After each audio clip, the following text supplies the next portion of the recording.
Hi, ഞാൻ doctor Arunkumar, ഒരു orthopaedic സർജനാണ്. പല ജോയിന്റുകളിലായിട്ട് വിട്ടുമാറാത്ത വേദന, ഉറക്കക്ഷീണം, മുടി കൊഴിച്ചിൽ എന്നീ പ്രശ്നങ്ങളായിട്ട് ഒരുപാട് ആളുകൾ വരാറുണ്ട്. ഒരു പക്ഷേ പ്രായത്തിൻ്റെ പ്രശ്നം കൊണ്ട് മാത്രമായിരിക്കില്ല, വൈറ്റമിൻ ഡിയുടെ കുറവുണ്ടെങ്കിലും ഈ പ്രശ്നങ്ങൾ ഉണ്ടാവാം. നമ്മുടെ ശരീരത്തിലെ എല്ലുകളുടെയും ജോയിന്റുകളുടെയും ആരോഗ്യത്തിന് വൈറ്റമിൻ ഡി അത്യാവശ്യമാണ്.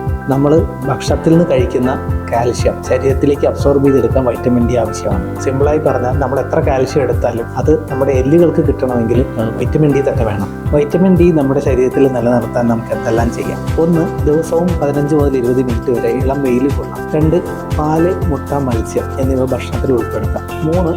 ദിവസവും വ്യായാമം ചെയ്യുക. പ്രധാനമായിട്ടും സ്ട്രെങ്ത് ട്രെയിനിങ് ബോൺ ഡെൻസിറ്റി കൂട്ടാനായിട്ട് സഹായിക്കും. എന്നിട്ടും ഈ പ്രശ്നങ്ങൾ മാറുന്നില്ല എങ്കിൽ നമ്മുടെ ബ്ലഡിലെ വൈറ്റമിൻ ഡി ലെവൽ ഒന്ന് ടെസ്റ്റ് ചെയ്ത് നോക്കുക. ആവശ്യമാണെങ്കിൽ ഒരു ഡോക്ടറുടെ നിർദ്ദേശപ്രകാരം വൈറ്റമിൻ ഡി സപ്ലിമെൻറ്റ്സ് എടുക്കാം.